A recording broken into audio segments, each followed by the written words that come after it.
ಸ್ಪರ್ಧಾರ್ಥಿಗಳಿಗೆಲ್ಲ Vidyasharade education world YouTube ಚಾನಲ್ಗೆ ಆತ್ಮೀಯವಾದ ಸ್ವಾಗತ. ಇವತ್ತಿನ ಒಂದು ಯೂಟ್ಯೂಬ್ ಸೆಷನ್ನಲ್ಲಿ ನಾವು ಈ ಮುಂಬರಲಿರುವಂಥ ಕರ್ನಾಟಕ ಟಿ ಪರೀಕ್ಷೆಗೆ ಯಾವ ರೀತಿ ಓದಬೇಕು ಮತ್ತು ಯಾವೆಲ್ಲ ಪ್ರಮುಖವಾದಂಥ ಟಾಪಿಕ್ಗಳಿಗೆ ಕಡಿಮೆ ಅವಧಿಯಲ್ಲಿ ಮಹತ್ವ ಕೊಟ್ಟು ಓದಬೇಕು, ಶೈಕ್ಷಣಿಕ ಮನೋವಿಜ್ಞಾನದ ಪ್ರಮುಖ ಅಧ್ಯಾಯಗಳು ಯಾವುವು ಮತ್ತು ಈ ಒಂದು ಪರೀಕ್ಷೆಯನ್ನು ಪಾಸ್ ಮಾಡಲಿಕ್ಕೆ ನಾವಾಗೇ ಒಂದು ಪ್ರಮುಖವಾಗಿ ಒಂದು ಸಪ್ತ ಸೂತ್ರಗಳು 7 ಸೂತ್ರಗಳನ್ನ ಹೇಳ್ತಾ ಇದೀವಿ. ಈ ಒಂದು 7 ಸೂತ್ರಗಳನ್ನ ನೀವು ಏನಾದರೂ ಪಾಲಿಸಿದ್ರೆ ನೀವು ಈ ಒಂದು ಟಿ ಪರೀಕ್ಷೆಯಲ್ಲಿ ಅತಿ ಹೆಚ್ಚು ಅಂಕಗಳೊಂದಿಗೆ ಒಂದು ಪಾಸ್ ಆಗಲಿಕ್ಕೆ ಸಾಧ್ಯ ಆಗುವಂಥದ್ದು. ಅದು ಯಾವ ರೀತಿ ಓದಬೇಕು, ಏನಿರುತ್ತೆ, ಒಂದು ಸ್ಟ್ರಾಟಜಿ ಯಾವ ರೀತಿ ಮಾಡಬೇಕು ಮತ್ತು TSRT ಓದಬೇಕಾ NCERT ಓದಬೇಕಾ ಅನ್ನೋದ್ರ ಬಗ್ಗೆ ಸಂಪೂರ್ಣವಾದಂಥ ಒಂದು ಮಾಹಿತಿನ ನೀಡ್ತಾ ಇದೀವಿ. ಪೂರ್ತಿಯಾಗಿ ವಿಡಿಯೋನ ನೋಡಿ, ಎಲ್ಲೂ ಸ್ಕಿಪ್ ಮಾಡಬೇಡಿ. ಈಗಾಗಲೇ ವಿದ್ಯಾಶಾರದೆ ವತಿಯಿಂದ TET HSTR GPSTR PSTR ಗೆ ಹೊಸ ಒಂದು ಆನ್ಲೈನ್ ಬ್ಯಾಚ್ ಕೋರ್ಸ್ ಸ್ಟಾರ್ಟ್ ಮಾಡಿರುವಂಥದ್ದು. ಈ ಒಂದು ಬ್ಯಾಚ್ ಕೋರ್ಸು ಮುಂಬರಲಿರುವಂಥ ಎಲ್ಲ ಒಂದು ಟೀಚಿಂಗ್ ಎಕ್ಸಾಮ್ಗೆ ಯೂಸ್ ಆಗುವಂಥದ್ದು. 15 ರೂಪಾಯಿ ಫೀಸ್ ಇರುತ್ತೆ. 4 ತಿಂಗಳ ಒಂದು ಅವಧಿಗೆ. ಒಂದು ಇಂಟ್ರೆಸ್ಟ್ ಇರುವಂಥವ್ರು ಜಾಯ್ನ್ ಆಗ್ಬೋದು. ಒಂದು ಆ್ಯಪ್ ಇರುತ್ತೆ, ಟೀಚ್ಮೆಂಟ್ ಆ್ಯಪ್. ಅದರಲ್ಲಿ ಲೈವ್ ಮತ್ತು ರೆಕಾರ್ಡಿಂಗ್ ಕ್ಲಾಸ್ ಅವೈಲೇಬಲ್ ಇರುತ್ತೆ. ಇನ್ನು NCERT ಸಮಾಜ ವಿಜ್ಞಾನ ಪುಸ್ತಕಗಳ ಒಂದು PDF ಸಹಿತ ಲಭ್ಯ ಇರುವಂಥದ್ದು. ಸಮಾಜ ವಿಜ್ಞಾನ, ಗಣಿತ ಮತ್ತು ವಿಜ್ಞಾನ PDF ಲಭ್ಯ ಇರುವಂಥದ್ದು. ಇವುಗಳನ್ನು ಸಹಿತ ನೀವು ತಗೋಬಹುದು, ಕಾಂಟ್ಯಾಕ್ಟ್ ಮಾಡಿ. ಮತ್ತು ಲೈವ್ ಆನ್ಲೈನ್ ಕ್ಲಾಸು, ಪರೀಕ್ಷಾ ಸಂಬಂಧಿ ಮಾರ್ಗದರ್ಶನ, ಡೈಲಿ ಟೆಸ್ಟ್ಗಳನ್ನು ಕೊಡ್ತಿರ್ತೀವಿ. ಹಿಂದಿನ ಪರೀಕ್ಷೆಗಳ ಒಂದು ಪ್ರಶ್ನೋತ್ತರ ವಿಶ್ಲೇಷಣೆ ಇರುತ್ತೆ. ಇದು ಸಮಾಜ ವಿಜ್ಞಾನ, ಇದು ಗಣಿತ ಮತ್ತು ವಿಜ್ಞಾನ. ಒಂದು 6th ಇಂದ 12th ಸ್ಟ್ಯಾಂಡರ್ಡ್ ವರೆಗೆ NCERT ಪುಸ್ತಕಗಳ ಒಂದು ಕನ್ನಡ ಭಾಷಾಂತರ ಮಾಡಿರುವಂಥ PDFಗಳು ಅವೈಲೇಬಲ್ ಇರುವಂಥದ್ದು. 200 ರೂಪೀಸ್ ಇರುತ್ತೆ. ನಿಮಗೆ ಕಂಪ್ಲೀಟ್ ಆಗಿ ಸಮಾಜ ವಿಜ್ಞಾನ 16 PDF, ಸೈನ್ಸು 23 PDF, ಗಣಿತ 13 PDF ಕಳಿಸ್ತೀವಿ. ಇನ್ನು ನಾವು TETಯನ್ನ ಏನು ಸ್ಟಡಿ ಮಾಡ್ತಿರ್ತೀವಿ, ಎಕ್ಸಾಮ್ ಅನ್ನ ಏನು ಕರೀತಾರೆ, ಈ ಬಾರಿ ಒಂದು ಆನ್ಲೈನ್ ಎಕ್ಸಾಮ್ ಮಾಡಬೇಕು ಅಂತ ಒಂದು ಪ್ಲಾನ್ ಮಾಡ್ಕೊಂಡಿದ್ದಾರೆ. ಒಂದು ಎಕ್ಸಾಮ್ ಅನ್ನ ನೋಟಿಫಿಕೇಶನ್ ಮಾಡಿದಂಥ ಸಮಯದಲ್ಲಿ ಫಸ್ಟ್ ಲ್ಯಾಂಗ್ವೇಜ್ ಅನ್ನ ಯಾವ್ದು ಆಯ್ಕೆ ಮಾಡ್ಕೋಬೇಕು ಮತ್ತು ಸೆಕೆಂಡ್ ಲ್ಯಾಂಗ್ವೇಜ್ ಅನ್ನ ಯಾವ್ದು ಆಯ್ಕೆ ಮಾಡ್ಕೋಬೇಕು ಅನ್ನೋಂಥ ತುಂಬಾ ವಿದ್ಯಾರ್ಥಿ ಗೊಂದಲ ಆಗಿರುವಂಥದ್ದು. ಎಷ್ಟೋ ಜನ ವಿದ್ಯಾರ್ಥಿ ಏನ್ ಮಾಡ್ತಾರೋ ಅದ್ರ 10th ಕ್ಲಾಸ್ ಅಲ್ಲಿ ಒಂದು ಯಾವುದು ಒಂದು ಸಬ್ಜೆಕ್ಟ್ ಇರುತ್ತೆ ಅದನ್ನೇ ತಗೋಬೇಕು ಅಂತ ತಿಳ್ಕೊಂಡು ಸಾಕಷ್ಟು ಜನ ಏನ್ ಮಾಡ್ತಾರೋ ಅದ್ರ ಒಂದು first language Kannada, second language English, ಈ ರೀತಿ ಆಯ್ಕೊಂಡ್ಕೋತಾರೆ. ಆದ್ರೆ ಅದೇ 10th ಅಲ್ಲಿ ನಾವು ಯಾವ ರೀತಿ ಕಲ್ತಿರ್ತೀವಲ್ಲ ಅದನ್ನೇ ಆಯ್ಕೆ ಮಾಡ್ಕೋಬೇಕು ಅಂತ ಏನಿಲ್ಲ. ಅದು ಇಲ್ಲಿ ನಾವು ಕೊಡೋ ಸಲಹೆ ಏನು ಅಂದ್ರೆ ನೀವು ಫಸ್ಟ್ ಲ್ಯಾಂಗ್ವೇಜು ಒಂದು ಪ್ರಥಮ ಭಾಷೆ ನೀವು ಕನ್ನಡ ಸೆಲೆಕ್ಟ್ ಮಾಡ್ಕೋರಿ. ಏನಾದ್ರು ನೀವು ಮುಸ್ಲಿಂ ಇದ್ರಿ, ನೀವು ಉರ್ದುಗೆ ಜಾಸ್ತಿ ಮಾರ್ಕ್ಸ್ ತೆಗಿತೀರಿ ಅನ್ನೋರು ಇದ್ರಿ ಅಂದ್ರೆ ಫಸ್ಟ್ ಲ್ಯಾಂಗ್ವೇಜು ಮುಸ್ಲಿಮ್ರು ಉರ್ದು ಆಯ್ಕೆ ಮಾಡ್ಕೋಬೇಕು, ಉರ್ದು ಮೀಡಿಯಂ ಕಲ್ತಿರೋಂಥವ್ರು. ಇನ್ನು ಇಂಗ್ಲಿಷ್ ಮೀಡಿಯಂ ಅಲ್ಲಿ ಕಲೀರಿ ಅಥವಾ ಕನ್ನಡ ಮೀಡಿಯಂ ಅಲ್ಲಿ ಕಲೀರಿ, ನೀವು ಫಸ್ಟ್ ಲ್ಯಾಂಗ್ವೇಜ್ ಅನ್ನ ಕನ್ನಡ ಆಯ್ಕೆ ಮಾಡ್ಕೋಬೇಕು. ನಿಮಗೆ ಇಂಗ್ಲಿಷ್ ಈಸಿ ಆಗಿತ್ತು ಅಥವಾ ಸೆಕೆಂಡ್ ಲ್ಯಾಂಗ್ವೇಜು, ಯಾಕಂದ್ರೆ ಫಸ್ಟ್ ಲ್ಯಾಂಗ್ವೇಜ್ ತಗೊಂಡಿರುವಂತದ್ನೇ ಇಲ್ಲಿ ಸೆಕೆಂಡ್ ಲ್ಯಾಂಗ್ವೇಜ್ ತಗೋಲಿಕ್ಕೆ ಬರಲ್ಲ. ನಿಮಗೆ ಇಂಗ್ಲಿಷ್ ಈಸಿ ಆಗಿತ್ತು ಅಥವಾ ಸೆಕೆಂಡ್ ಲ್ಯಾಂಗ್ವೇಜ್ ಇಂಗ್ಲಿಷ್ ತಗೋಬಹುದು. ಅಥವಾ ನಿಮ್ದು ಹಿಂದಿ ಚೆನ್ನಾಗಿ ಸ್ಕೋರ್ ಆಗಿತ್ತು, ನಿಮಗೆ ಹಿಂದಿ ಚೆನ್ನಾಗಿ ಬರುತ್ತೆ ಅನ್ನೋರು ಇದ್ರಿ ಅಂದ್ರೆ ಹಿಂದಿಯನ್ನ ನೀವು ಸೆಕೆಂಡ್ ಲ್ಯಾಂಗ್ವೇಜ್ ಆಗಿ ತಗೋಬಹುದು. ಅದಕ್ಕೆ ನೀವು ಪ್ರಥಮ ಭಾಷೆ ದ್ವಿತೀಯ ಭಾಷೆಯನ್ನ ಜಾಗರೂಕತೆಯಿಂದ ಆಯ್ಕೆ ಮಾಡ್ಕೋಬೇಕು ಅನ್ನುವಂತ. ಒಬ್ಬೊಬ್ರು ಏನ್ ಮಾಡ್ತಾರೆ, ಇಂಗ್ಲಿಷ್ ಮೀಡಿಯಂ ಕಲ್ತಿರ್ತಾರೆ, ಫಸ್ಟ್ ಲ್ಯಾಂಗ್ವೇಜ್ ಇಂಗ್ಲಿಷ್ ತಗೋತಾರೆ, ಸೆಕೆಂಡ್ ಲ್ಯಾಂಗ್ವೇಜ್ ಕನ್ನಡ ತಗೋತಾರೆ. ಆದ್ರೆ ಕನ್ನಡ ಒಂದು ಸೆಕೆಂಡ್ ಲ್ಯಾಂಗ್ವೇಜ್ ಗಿಂತ ಎಕ್ಸಾಮ್ ಅಲ್ಲಿ ಈಸಿ ಬರ್ತಾ ಇರೋದ್ರಿಂದ ಫಸ್ಟ್ ಲ್ಯಾಂಗ್ವೇಜ್ ಕನ್ನಡ ತಗೋರಿ, ಸೆಕೆಂಡ್ ಲ್ಯಾಂಗ್ವೇಜ್ ಈಸಿ ಇತ್ತು ನಿಮ್ಗೆ ಇಂಗ್ಲಿಷ್ ಈಸಿ ಆಗಿತ್ತು ಇಂಗ್ಲಿಷ್ ತಗೋರಿ, ಹಿಂದಿ ಈಸಿ ಆಗಿತ್ತು ಹಿಂದಿ ತಗೋರಿ. ಇನ್ನು ಮುಸ್ಲಿಮ್ರು ಫಸ್ಟ್ ಲ್ಯಾಂಗ್ವೇಜ್ ಉರ್ದು ತಗೊಂಡಿದ್ರಿ ಅಂದ್ರೆ ಸೆಕೆಂಡ್ ಲ್ಯಾಂಗ್ವೇಜ್ ಕನ್ನಡ ಸೆಲೆಕ್ಟ್ ಮಾಡ್ಕೋಬೇಕು. ಇದು ಒಂದು ಲ್ಯಾಂಗ್ವೇಜ್ ಸೆಲೆಕ್ಟ್ ಮಾಡುವಂಥದ್ದು. ಯಾಕಂದ್ರೆ ಒಟ್ಟು ಒಂದು ಫಸ್ಟ್ ಲ್ಯಾಂಗ್ವೇಜ್ ಮತ್ತು ಸೆಕೆಂಡ್ ಲ್ಯಾಂಗ್ವೇಜ್ ಅಲ್ಲಿ 30+30 60 ಅಂಕಗಳು ಇಲ್ಲೇ ಇರುವಂತ. ಕನ್ನಡ 30 ಅಂಕ, ಹಿಂದಿ ಅಥವಾ ಇಂಗ್ಲಿಷ್ 30 ಅಂಕ. ನೋಡಿ ಇಲ್ಲಿ ಒಂದು ಯಾವ ರೀತಿಯಾದಂತ ಒಂದು ಪಠ್ಯಕ್ರಮ ಇರುವಂತ. ಇದು ಕನ್ನಡ ಪಠ್ಯಕ್ರಮ ತೋರಿಸ್ತಾ ಇದೆ ನಿಮಗೆ. ಒಂದು ಕನ್ನಡದ ಯಾವ ರೀತಿ ಪಠ್ಯಕ್ರಮ ಇರುತ್ತೆ, ವ್ಯಾಕರಣ ಅಂಶಗಳು ಯಾವ್ಯಾವ ಬರುತ್ತೆ ಮತ್ತು ಭಾಷಾ ಸಾಮರ್ಥ್ಯ ನೋಡ್ರಿ. ಒಂದು ಎಲ್ಲ 6th ಇಂದ ಇರುವಂತ ಒಂದು ಇವು ಕಂಪ್ಲೀಟ್ ಆಗಿ 6th to 6th ಸ್ಟ್ಯಾಂಡರ್ಡ್ ಇಂದ 10th ಸ್ಟ್ಯಾಂಡರ್ಡ್, ಒಟ್ಟು 6ನೇ ತರಗತಿಯಿಂದ 10ನೇ ತರಗತಿಯಲ್ಲಿರುವಂತ ಒಂದು ವ್ಯಾಕರಣ ಅಂಶಗಳನ್ನ ಕೊಟ್ಟಿರುವಂತದ್ದು. ವರ್ಣಮಾಲೆ ಆಗಿರ್ಬೋದು, ಸಂಯುಕ್ತಾಕ್ಷರ, ಗುಣಿತಾಕ್ಷರ, ಕ್ರಿಯಾಪದ, ನಾಮಪದ, ಸಂಧಿ, ಸಮಾಸ, ಕೃದಂತ, ಅವ್ಯಯ, ದಿರುಕ್ತಿ, ಜೋಡು ನುಡಿ, ನುಡಿಗಟ್ಟು, ಪಡೆ ನುಡಿ ಇವೆಲ್ಲ ಇರುವಂತದ್ದು.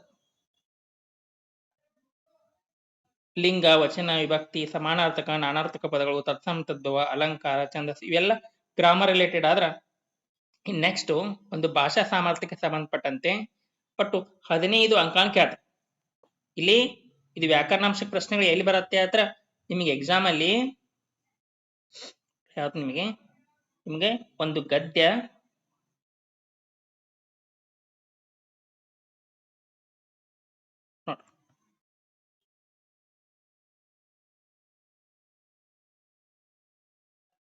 ಒಂದು ಗದ್ಯ ಆಮೇಲೆ ಒಂದು ಪದ್ಯ ಕೊಟ್ಟಿರ್ತಾರೆ. ಇದಕ್ಕೆ 7 ಮಾರ್ಕ್ಸ್ ಇರುತ್ತೆ, ಇದಕ್ಕೆ 8 ಮಾರ್ಕ್ಸ್ ಇರುತ್ತೆ. ಈ ಗದ್ಯ ಪದ್ಯ ಕೊಟ್ಟಿರುವಂತ ಸಮಯದಲ್ಲಿ ವ್ಯಾಕರಣಾಂಶಗಳನ್ನ 5 ರಿಂದ 6 ಕ್ವಶನ್ ಕೇಳ್ತಾರೆ. ವ್ಯಾಕರಣಾಂಶ ಗದ್ಯ ಪದ್ಯ ಫಸ್ಟ್ ಲ್ಯಾಂಗ್ವೇಜ್ ಅಲ್ಲಿ ಕೊಡ್ತಾರೆ, ಸೆಕೆಂಡ್ ಲ್ಯಾಂಗ್ವೇಜ್ ಅಲ್ಲಿ ಕೊಡ್ತಾರೆ. ಆ ಗದ್ಯ ಭಾಗವನ್ನು ಓದಿಕೊಂಡು ಪ್ರಶ್ನೆಗೆ ಉತ್ತರ ಬರೋದಿರುತ್ತೆ, ಪದ್ಯ ಭಾಗವನ್ನು ಓದಿಕೊಂಡು ಪ್ರಶ್ನೆಗಳಿಗೆ ಉತ್ತರ ಬರೋದಿರುತ್ತೆ. ಇದು 15 ಅಂಕ ಆದ್ರೆ ಇನ್ ನೆಕ್ಸ್ಟ್ 15 ಅಂಕ ಬಂದ್ಬಿಟ್ಟು ಅದು ಭಾಷಾ ಬೋಧನಾ ಶಾಸ್ತ್ರ, ಕನ್ನಡ ಪೆಡಗೋಜಿ ಅಥವಾ ಇಂಗ್ಲಿಷ್ ಪೆಡಗೋಜಿ ಅಥವಾ ಹಿಂದಿ ಪೆಡಗೋಜಿ ಮೇಲೆ ಕ್ವಶನ್ ಸಿಗ್ತವೆ. ನೀವು ಯಾವ ಲ್ಯಾಂಗ್ವೇಜ್ ತಗೊಂಡಿರ್ತೀರಿ ಯಾರು. ನೀವು ಕನ್ನಡ ಪೆಡಗೋಜಿಯಲ್ಲಿ ವಿಶೇಷವಾಗಿ ಅವ್ರು ಕೇಳುವಂತ ಒಂದು ಪ್ರಶ್ನೆಗಳು ಯಾವ ರೀತಿ ಇರುತ್ತೆ ಅಂತಂದ್ರೆ, ಒಂದು ಕನ್ನಡ ಬೋಧನೆಯ ಮೌಲ್ಯ ಮತ್ತು ಉದ್ದೇಶಗಳು, ಸಾಮಾನ್ಯ ಉದ್ದೇಶ, ನಿರ್ದಿಷ್ಟ ಉದ್ದೇಶಗಳು ಬರುತ್ತೆ ಇಲ್ಲಿ. ಆಮೇಲೆ ಸಾಹಿತ್ಯ ಪ್ರಕಾರಗಳ ಬೋಧನಾ ತಂತ್ರಗಳು, ನಾವು ಪಾಠ ಮಾಡ್ಬೇಕಾದ್ರೆ, ಕನ್ನಡ ಪಾಠ ಮಾಡ್ಬೇಕಾದ್ರೆ ಅಥವಾ ಇಂಗ್ಲಿಷ್ ಪಾಠ ಮಾಡ್ಬೇಕಾದ್ರೆ ಯಾವೆಲ್ಲ ಬೋಧನಾ ತಂತ್ರಗಳನ್ನ ಯೂಸ್ ಮಾಡ್ಕೊಂಡು ಮಾಡ್ಬೇಕು ಅನ್ನುವಂಥದ್ದು ಬರುತ್ತೆ. ಅನುಗಮನ ಪದ್ಧತಿ, ನಿಗಮನ ಪದ್ಧತಿ, ಆಮೇಲೆ ಕ್ರೀಡಾ ಪದ್ಧತಿ, ಚಟುವಟಿಕೆ ಆಧಾರಿತ ಬೋಧನಾ ಪದ್ಧತಿ, ಸಾಕಷ್ಟು ಬರ್ತಾವೆಲ್ಲ. ನಾಟಕೀಕರಣ ಆಗಿರ್ಬೋದು, ಕಥನ ಪದ್ಧತಿ, ಪ್ರಶ್ನೋತ್ತರ ಪದ್ಧತಿ, ಮಾಂಟೆಸರಿ ಪದ್ಧತಿ, ಡಾಲ್ಟನ್ ಪದ್ಧತಿ, ಅವೆಲ್ಲ ಒಂದು ಬೋಧನಾ ವಿಧಾನಗಳನ್ನ ನೋಡ್ಕೋಬೇಕು. ಆಮೇಲೆ ಭಾಷಾ ಕೌಶಲ್ಯಗಳು ನೋಡಿ, ಕನ್ನಡ ಭಾಷೆ ಮತ್ತು ಸಾಹಿತ್ಯದ ಬೋಧನೆ ಯೋಜನೆಗಳು ಬರುತ್ತೆ. ಭಾಷಾ ಕೌಶಲ್ಯ LSRW ಅಂತ ಕರೀತೀವಿ. ಇದು ಇಂಗ್ಲಿಷ್ ಅಲ್ಲಿ ಬರುತ್ತೆ, ನೀವು ಹಿಂದಿ ಇದ್ರೆ ಹಿಂದಿ, ಕನ್ನಡದಲ್ಲಿ ಬರುತ್ತೆ. ಎಲ್ ಅಂದ್ರೆ ಲಿಸನಿಂಗು, ಸ್ಪೀಕಿಂಗು, ರೀಡಿಂಗು, ರೈಟಿಂಗು. ಆಲಿಸುವಿಕೆ, ಮಾತುಗಾರಿಕೆ, ಓದುಗಾರಿಕೆ, ಬರವಣಿಗೆ. ಓದುಗಾರಿಕೆಯಲ್ಲಿ ಸಾಕಷ್ಟು ಪ್ರಕಾರಗಳು ಬರ್ತವೆ, ಅವನ್ನೆಲ್ಲ ನೋಡ್ಕೋಬೇಕು. ಜಾಸ್ತಿ ಕ್ವಶನ್ಸ್ ಬರೋದೇ ಒಂದು ಬೋಧನಾ ವಿಧಾನಗಳು ಮತ್ತು ಭಾಷಾ ಕೌಶಲ್ಯಗಳ ಮೇಲೆ. ಇನ್ನ ಬೋಧನಾ ಸಂಪನ್ಮೂಲಗಳು ಯಾವೆಲ್ಲ ನಾವು ಲರ್ನಿಂಗ್ ಟೂಲ್ಸ್ ಗಳನ್ನ ಬಳಸ್ತೀವಿ, ಬೋಧನೋಪಕರಣ ಬಳಸ್ತೀವಿ ಅದು. ಆಮೇಲೆ ಕಲಿಕೆಯ ಮೌಲ್ಯಮಾಪನ. ಈಗಾಗಲೇ ನಿಮಗೆ ಕಲಿಕೆಯ ಮೌಲ್ಯಮಾಪನ ಅಂತ ತಂದಾಗ ಒಂದು ವಿಶೇಷವಾಗಿ ಇಲ್ಲಿ ನಿಮಗೆ ಏನ್ ಗೊತ್ತಿರಬೇಕು ಅಂದ್ರೆ FA ಫಾರ್ಮೇಟಿವ್ ಅಸೆಸ್ಮೆಂಟ್, ರೂಪನಾತ್ಮಕ ಮೌಲ್ಯಮಾಪನ, SA ಸಮೇಟಿವ್ ಅಸೆಸ್ಮೆಂಟ್ ಸಂಕಲನಾತ್ಮಕ ಮೌಲ್ಯಮಾಪನ ಗೊತ್ತಿರಬೇಕು. ಸಾಧನ ಪರೀಕ್ಷೆ ಅಂದ್ರೆ ಏನು ಗೊತ್ತಿರಬೇಕು. ಆಮೇಲೆ ಒಂದು ನೈದಾನಿಕ ಪರೀಕ್ಷೆ ಅಂದ್ರೆ ಏನು ಗೊತ್ತಿರಬೇಕು. ಅವೆಲ್ಲ ಇಂಪಾರ್ಟೆಂಟ್ ಬರುತ್ತೆ. ಅದು ನಿಮ್ಗೆ ಸೈಕಾಲಜಿಯಲ್ಲಿ ಬರುತ್ತೆ, ಇದರಲ್ಲಿ ಬರುತ್ತೆ, ರಿಪೀಟ್ ಆಗುತ್ತೆ. ಇನ್ನು ಸಾಮಾನ್ಯ ಕನ್ನಡ ಭಾಷಾ ಬೋಧಕನ ಶೈಕ್ಷಣಿಕ ಮತ್ತು ವೃತ್ತಿ ಅರ್ಹತೆಗಳು, ಏನನ್ನ ಆತ ಪಾಸ್ ಮಾಡಿರ್ಬೇಕು, ಅವನ ಕ್ವಾಲಿಫಿಕೇಶನ್ ಏನಿರ್ಬೇಕು, ಬೋಧನಾ ಪದ್ಧತಿಗಳು, ಕ್ರಿಯಾ ಸಂಶೋಧನೆ ಅಂದ್ರೆ ಆಕ್ಷನ್ ರಿಸರ್ಚ್, ಇವೆಲ್ಲದರ ಮೇಲೆ ಏನ್ ಮಾಡ್ತಾರೋ ಅಂದ್ರೆ ಇದೆಲ್ಲ ನಿಮಗೆ ಈ ಸಾರ್ವಜನಿಕ ಶಿಕ್ಷಣ ಇಲಾಖೆಯ ಒಂದು ವೆಬ್ಸೈಟ್ ಅಲ್ಲಿ ಕೊಟ್ಟಿರುವಂತ ಒಂದು ಸಿಲಾಬಸ್ ಅನ್ನ ತಗೊಂಡ್ಕೊಂಡೆ ನಿಮ್ಗೆ ಹೇಳ್ತಾ ಇರುವಂತದ್ದು. ಇದೇ ರೀತಿ ಸಿಲಾಬಸ್ ಇರುವಂತದ್ದು, ಇದೇ ರೀತಿ ಕ್ವಶನ್ಸ್ ಗಳು ಬರ್ತವೆ. ಇನ್ನು ಇಂಗ್ಲಿಷ್ ಪೆಡಗೋಜಿ ನಾವು ಬಂದ್ವಿ ಅಂತಂದ್ರೆ ವಿಶೇಷವಾಗಿ ಒಂದು ಅನ್ಸೀನ್ ಪ್ಯಾಸೇಜ್ ಕೊಟ್ಟಿರ್ತಾರೆ, ಆಮೇಲೆ ಒಂದು ಪದ್ಯ ಕೊಟ್ಟಿರ್ತಾರೆ, ಅದರ ಮೇಲೆ ಪ್ರೋಸ್, ಡ್ರಾಮಾ ಅಥವಾ ಪೊಯಿಟ್ರಿ ಯಾವ್ದು ಬೇಕಾದ್ರೂ ಕೊಡ್ಬೋದು, ಅದರ ಮೇಲೆ ಒಂದು ಕ್ವಶನ್ಸ್ ಗಳನ್ನ ಕೇಳುವಂತ. ಆಮೇಲೆ ಗ್ರಾಮರ್ ಕೇಳ್ತಾರೆ ಒಂದು 5 ಅಂಕಗಳನ್ನ. ಆಮೇಲೆ pedagogy of language development, learning and acquisition, principle of language teaching, role of listening, speaking, function of language and how children use it as a tool. ಅಲ್ಲೇನ ಆಗಲೇ LSW ಹೇಳಿದಿಲ್ಲ, ಅವೇ ಇಲ್ಲಿ ರಿಪೀಟ್ ಆಗುವಂತದ್ದು. ಅದಕ್ಕೆ ನೀವು ಚೆನ್ನಾಗಿ ಕನ್ನಡ ಓದ್ಕೊಂಡ್ರೆ ಹತ್ರ ನೀವು ಅದರ ಆಧಾರಮೇಲೆ ಇಂಗ್ಲಿಷ್ ಅನ್ನು ಸಹಿತ ಏನ್ ಮಾಡ್ಬೋದು, ಚೆನ್ನಾಗಿ ಒಂದು ಬೋಧನಾ ಶಾಸ್ತ್ರದ ಪ್ರಶ್ನೆಗಳ ಅಟೆಂಡ್ ಮಾಡ್ಬೋದು. ಸಪ್ರೇಟ್ ಆಗಿ ಅಂತ ಏನಿರಲ್ಲ, ಅಲ್ಲಿ ಬರುವಂತ ಬೋಧನೋಪಕರಣಗಳಿರ್ಬೋದು, ಇಲ್ಲಿ ಬರುವಂತ ಎಲ್ಲ ಒಂದೇ ಇರುತ್ತೆ. ಇನ್ನು ಟೀಚಿಂಗ್ ಲರ್ನಿಂಗ್ ಮಟೀರಿಯಲ್ ಕೊಟ್ಟಾರ ಲಾಸ್ಟ್ಗೆ ನೋಡಿ, ಟೆಕ್ಸ್ಟ್ ಬುಕ್ ಅಲ್ಲಿ ಪಠ್ಯಕ್ರಮ ಬರುತ್ತೆ, ಮಲ್ಟಿಮೀಡಿಯಾ ಮಟೀರಿಯಲ್ಸ್ ಅಂದ್ರೆ ದೃಕ್ ಮತ್ತು ಶ್ರವ್ಯ ಉಪಕರಣಗಳು, multilingual resource of class room, remedial teaching ಅಂದ್ರೆ ಪರಿಹಾರ ಬೋಧನೆ, ಇವೆಲ್ಲ ಕಡೆ ಬರುತ್ತೆ. ಸೈಕಾಲಜಿಯಲ್ಲಿ ಬರುತ್ತೆ, ಕನ್ನಡದಲ್ಲಿ ಬರುತ್ತೆ, ಆಮೇಲೆ ಇಂಗ್ಲಿಷ್ ಅಲ್ಲಿ ಬರುತ್ತೆ. ಆಮೇಲೆ critical perspective on role of grammar in learning language for communicating ideas verbally and return for. ಇದೆಲ್ಲ ಒಂದು ಇಂಗ್ಲಿಷ್ ಲ್ಯಾಂಗ್ವೇಜ್ ಅಲ್ಲಿ ನಾವು ಬೋಧನಾ ಶಾಸ್ತ್ರ ಪೆಡಗೋಜಿಗೆ ಸಂಬಂಧಪಟ್ಟಂತೆ ಏನೆಲ್ಲ ಓದ್ಕೋಬೇಕು ಅನ್ನುವಂಥದ್ದನ್ನ ಸಿಲೆಬಸ್ ಕೊಟ್ಟಿರುವಂತ. ಇನ್ ನೆಕ್ಸ್ಟ್ ಒಂದು ಬೋಧನಾ ವಿಧಾನಗಳ ಮೇಲೆ ಹೆಚ್ಚು ಅಂಕಗಳನ್ನು ಗಳಿಸಬೇಕು. ಏನ್ ಹೇಳಿದಿಲ್ಲ ನಾವಿಲ್ಲಿ, ಒಂದು ವಿಶೇಷವಾಗಿ ಒಂದು ನೀವು ಫಸ್ಟ್ ಲ್ಯಾಂಗ್ವೇಜ್ ಕನ್ನಡ ತಗೊಂಡಿದ್ರಿ ಅಂತಂದ್ರ ಕನ್ನಡ 30 ಮಾರ್ಕ್ಸ್ ಇರುತ್ತೆ, ಇಂಗ್ಲಿಷು 30 ಮಾರ್ಕ್ಸ್ ಇರುತ್ತೆ, 30 ಮಾರ್ಕ್ಸ್. ಇಲ್ಲಿ ಕನ್ನಡದಲ್ಲಿ ಒಂದು ಗದ್ಯ ಕೊಟ್ಟಿರ್ತಾರು, ಆಮೇಲೆ ಒಂದು ಪದ್ಯ ಕೊಟ್ಟಿರ್ತಾರು, ಇಂಗ್ಲಿಷಲ್ಲೂ ಸಹಿತ ಒಂದು ಗದ್ಯ ಕೊಟ್ಟಿರ್ತಾರು, ಆಮೇಲೆ ಒಂದು ಪದ್ಯ ಕೊಟ್ಟಿರ್ತಾರು. 15 ಅಂಕಗಳು ಗದ್ಯ ಪದ್ಯದ ಮೇಲೆ. ಇದರಲ್ಲೇ ವ್ಯಾಕರಣಾಂಶಗಳು ಬರ್ತವೆ. ಅದಕ್ಕೆ ನಿಮಗೆ ಒಂದು ಲ್ಯಾಂಗ್ವೇಜ್ ಮೇಲೆ ಹಿಡಿತಾ ಇತ್ತು, ಲ್ಯಾಂಗ್ವೇಜ್ ಕಂಪ್ಲೀಟ್ ಆಗಿ ಕನ್ನಡ ಅಂಕ ಬರುತ್ತೆ ನಿಮ್ಗೆ, ಇಂಗ್ಲಿಷ್ ನಿಮ್ಗೆ ಲ್ಯಾಂಗ್ವೇಜ್ ಹಿಡಿತಾ ಆಗಬೇಕಾಗಿತ್ತು, ನೀವು 6th ಇಂದ 10th ಸ್ಟ್ಯಾಂಡರ್ಡ್ ಬುಕ್ಸ್ಗಳನ್ನ ಓದ್ಕೋಬೇಕು. ಆಮೇಲೆ ಯಾವ್ದಾದ್ರು ಒಂದು ನ್ಯೂಸ್ ಪೇಪರ್, ಈ ಡೆಕ್ಕನ್ ಹಾರ್ಡ್ ಆಗಿರ್ಬೋದು, ಇಂಡಿಯನ್ ಎಕ್ಸ್ಪ್ರೆಸ್ ಆಗಿರ್ಬೋದು, ಯಾವ್ದಾದ್ರು ಒಂದು ನ್ಯೂಸ್ ಪೇಪರ್ ನೀವು ಡೈಲಿ ಓದ್ತಿದ್ರಿ ಅಂದ್ರೆ ಇಂಗ್ಲಿಷ್ ಒಂದು ಶಬ್ದಗಳ ಒಂದು ಭಂಡಾರ ನಿಮ್ಗೆ ಜಾಸ್ತಿ ಆಗತ್ತೆ. ಅದರ ಆಧಾರದ ಮೇಲೆ ನೀವು ಗದ್ಯ ಪದ್ಯಗಳನ್ನ ಅಟೆಂಡ್ ಮಾಡ್ಬೋದು. ಇದು 15+15 ಆಯ್ತು. ಇನ್ನ ಬೋಧನಾಶಾಸ್ತ್ರ ಆಗ್ಲೇ ನಿಮ್ಗೆ ತೋರಿಸಿಲ್ಲ, ನಿಮ್ಗೆ ಸಿಲಾಬಸ್ ಆ ಬೋಧನಾಶಾಸ್ತ್ರದ ಮೇಲೆ ಕನ್ನಡ 15 ಮಾರ್ಕ್ಸ್, ಇಂಗ್ಲಿಷ್ 15 ಮಾರ್ಕ್ಸ್ ಕೇಳ.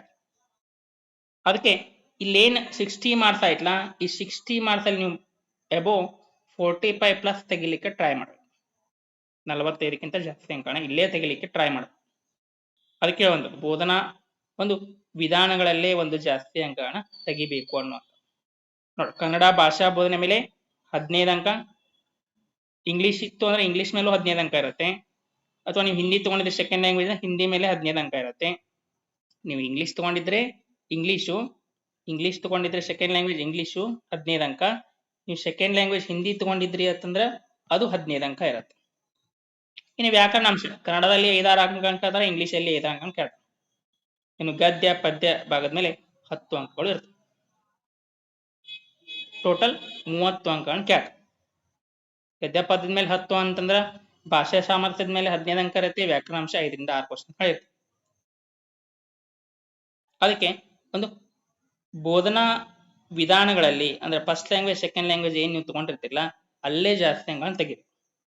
ವಿಶೇಷವಾಗಿ ಗದ್ಯ 5 ಮಾರ್ಕ್ಸ್ ಇರುತ್ತೆ, ಪದ್ಯ 5 ಮಾರ್ಕ್ಸ್ ಇರುತ್ತೆ, ವ್ಯಾಕರಣ 5 ಮಾರ್ಕ್ಸ್ ಇರುತ್ತೆ, ಇದು ಪೆಡಗೋ ಬೋಧನಾಶಾಸ್ತ್ರ 15 ಮಾರ್ಕ್ಸ್ ಇರುತ್ತೆ, 30 ಮಾರ್ಕ್ಸ್. ನೀವು ಇದನ್ನೇ ಚೆನ್ನಾಗಿ ಸ್ಟಡಿ ಮಾಡಬೇಕು. ಇನ್ನು ಶಿಶು ಮನೋವಿಜ್ಞಾನ ಮತ್ತು ಬೋಧನಾ ಶಾಸ್ತ್ರ ನೋಡಿ, ವಿಶೇಷವಾಗಿ ಎಲ್ಲಾ ಮಕ್ಕಳಿಗೆ ಟಫ್ ಆಗುವಂತದ್ದು ಅಥವಾ ಯಾವುದು ಅಂದ್ರೆ ಇದೇ ಒಂದು ವಿಭಾಗ, CDP ಅಂತ ಕರೀತೀವಿ. CDP child development psychology. ಒಟ್ಟು ಅಂಕಗಳು ಬಂದ್ಬಿಟ್ಟು 30 ಅಂಕಗಳಿರುತ್ತೆ. 30 ಅಂಕಗಳು ನೀವು ಕಂಪ್ಲೀಟ್ ಆಗಿ ರೆಗ್ಯುಲರ್ ಆಗಿ D.Ed ಅಥವಾ B.Ed ಮಾಡಿದ್ರಿ ಅಂದ್ರೆ ಇಲ್ಲಿ ಅಂಕಗಳನ್ನ ತೆಗೆದ್ರಲ್ಲಿ ಯಾವುದೇ ಒಂದು ಸಂದೇಹ ಇಲ್ಲ. ಆದ್ರೆ ಕೆಲವೊಂದಿಷ್ಟು ಜನ ಈಗ ಪ್ರೆಸೆಂಟ್ ಆಗಿ ಏನ್ ಮಾಡ್ತಾರೆ ಅಂದ್ರೆ ಬರೀ ಎಕ್ಸಾಮ್ ಕಷ್ಟೇ ಹೋಗುವಂತದ್ದು, ಲಾಸ್ಟ್ ಎನ್ಯುವಲ್ ಲೆಸನ್ ಕೊಡ್ಲಿಕ್ಕೆ ಅಷ್ಟೇ ಹೋಗುವಂತದ್ದು, ಅಸೈನ್ ಬೇರೆಯವ್ರ ಹತ್ರ ಬರ್ಸುವಂತದ್ದು, ದುಡ್ಡು ಕೊಟ್ಟು B.Ed D.Ed ಗಳನ್ನ ಮಾಡ್ಕೊಳ್ಳುವಂಥದ್ದು ಇತ್ತೀಚೆಗೆ ಪ್ರಾರಂಭ ಆಗಿರೋದು. ಅಂತವ್ರಿಗೆ ಒಂದು ಶೈಕ್ಷಣಿಕ ಮನೋವಿಜ್ಞಾನ ಅನ್ನೋದು ಕಬ್ಬಿಣದ ಕಡಲೆ ಆಗುವಂತ. ಅದಕ್ಕಾಗಿ ಶೈಕ್ಷಣಿಕ ಮನೋವಿಜ್ಞಾನ 30 ಅಂಕ ಇರುತ್ತೆ. ಅದಕ್ಕಾಗಿ ಇಲ್ಲಿ ನಿಮ್ಮ ಕ್ವಶನ್ಸ್ ಗಳನ್ನ ಅವ್ರು ಫ್ರೇಮ್ ಮಾಡುವಂತದ್ದು ಯಾವ ರೀತಿ ಅಂದ್ರೆ ಒಂದು 6ರಿಂದ 14 ವರ್ಷಗಳ ಒಂದು ಮಕ್ಕಳ ಒಂದು ಮನೋವಿಜ್ಞಾನ, ಚೈಲ್ಡ್ ಸೈಕಾಲಜಿ. 6ರಿಂದ 16 ಅಂದ್ರೆ 1ನೇ ತರಗತಿಯಿಂದ 8ನೇ ತರಗತಿವರೆಗೆ. ಯಾಕಂದ್ರೆ ಈ GPSTR exam PSTR exam conduct ಮಾಡೋದೇ ಒಂದು ಪ್ರೈಮರಿ ಹಂತದಲ್ಲಿ ಮಾತ್ರ, ಹೈಸ್ಕೂಲ್ ಆದ್ರೆ HSTR ಎಕ್ಸಾಮ್ ಇರುತ್ತೆ. ಅದಕ್ಕೆ ಈಗ 6ರಿಂದ 14 ವರ್ಷಗಳ ಒಂದು ಮಕ್ಕಳ ಮನೋವಿಜ್ಞಾನವನ್ನು ಏನ್ ಮಾಡ್ಬೇಕಾಗತ್ತೆ, ನೀವು ಇಲ್ಲಿ ಅರ್ಥ ಮಾಡ್ಕೋಬೇಕಾಗತ್ತೆ. ಅದರ ಆಧಾರದ ಮೇಲೆ ಕ್ವಶನ್ ಕೇಳ್ತಾರೆ. ಇಲ್ಲಿ ಓದ್ಲೇಬೇಕಾದಂತಹ ಪ್ರಮುಖ ಅಧ್ಯಾಯಗಳು ಯಾವುದು ಅನ್ನುವಂತ ತೋರಿಸ್ತೀವಿ, ಮತ್ತು ಗೌರ್ಮೆಂಟ್ ಅವ್ರು ಬಿಡುಗಡೆ ಮಾಡಿರುವಂತಹ ಸಿಲಾಬಸ್ ಸಹಿತ ನಿಮಗೆ ತೋರಿಸ್ತೀವಿ.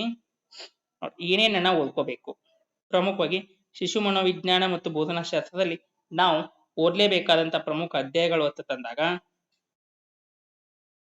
ನೋಡಿ, ಅವರೇ ಕೊಟ್ಟಿರುವಂತಹ ಒಂದು ಸಿಲಾಬಸ್ ಅಲ್ಲಿ ಇರುವಂತದ್ದು ಯಾವುದು ಅಂದ್ರೆ ಮಗುವಿನ ಬಾಲ್ಯಾವಸ್ಥೆ, ಪೂರ್ವ ಬಾಲ್ಯಾವಸ್ಥೆ ಬರುತ್ತೆ, ಉತ್ತರ ಬಾಲ್ಯಾವಸ್ಥೆ ಅಂತ ಬರುತ್ತೆ, ಯಾವ ಒಂದು ವಿಭಾಗವನ್ನು ಕೂಟ ಯುಗ ಹತ್ತಿಕೊಂಡು ಕರಿತೀವಿ, ಈ ರೀತಿ ಕ್ವಶನ್ ಕೇಳ್ತೇವೆ. ಯಾವ ಹಂತದಲ್ಲಿ ಮಗು ಅತ್ಯಂತ ವೇಗವಾಗಿ ಬೆಳವಣಿಗೆ ಹೊಂದೈತಿ ಅದೆಲ್ಲ ಬರುತ್ತೆ. ಆಮೇಲೆ